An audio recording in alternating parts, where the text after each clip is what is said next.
Hey guys, looking at a really interesting cartridge from the 1800s here on Historic Militaria. This is a 1-inch Gatling round, and these were made between about 1886 and the early 1870s.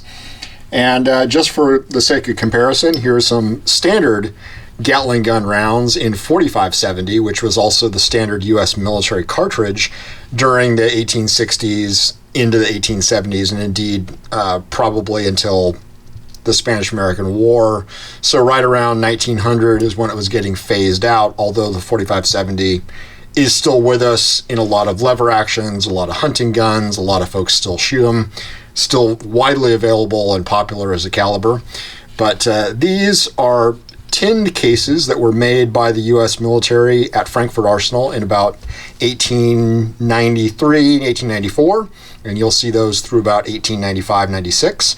And then indeed tinned cases kept being made in 30-03 and then 30-06 and in 30-40 Krag, because apparently they believed that the tinning made the case life last longer. So you'll see that up until probably before World War I. And this is just a nice example of an 1883 4570, and that's made in 1883 at Frankfurt Arsenal.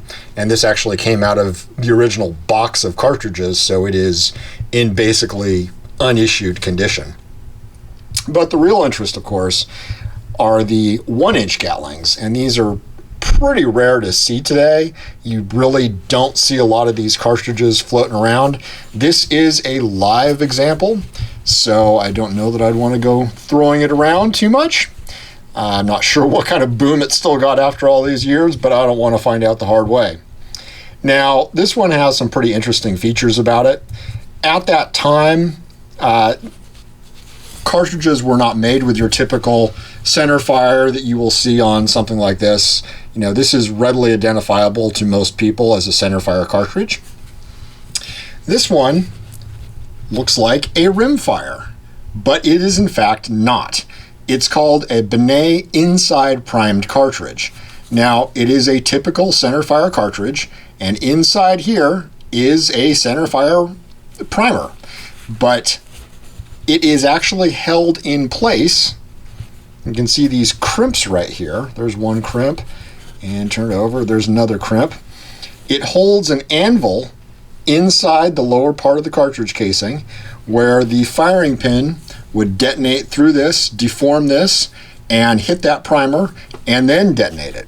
So it was kind of an interesting way to prime these, and that was widely used by the U.S. military through the 1870s. You'll see 45 Colt, you'll see 4570, you'll see 5070. A lot of military cartridges at that time, through the Indian Wars especially, were inside primed. And it makes sense because that's exactly when this comes from. So we've just got your typical tip here that actually looks like sort of like a Minet ball from the Civil War. It's lead and it's solid, and I definitely would not want to be hit by it. You know, you put that next to your 4570 round, which is certainly a big round to start with, and you really see the true size of this sucker. And the shell casing is just a standard, looks a lot like a 5070 to me. Just a straight case, no bottleneck, nothing amazing about it. But, you know, these are accessible out there. They do show up sometimes in collections or at gun shows. And, you know, if you're ever a cartridge collector and you see something like this, you're not looking at a big 22. You are, in fact, looking at a center fire cartridge.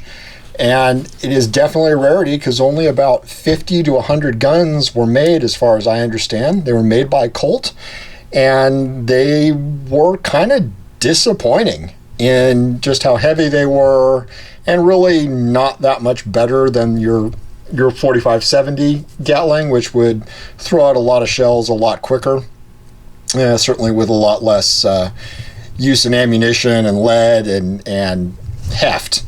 So something that really didn't see a lot of use, but just a very interesting experiment from that time period, and really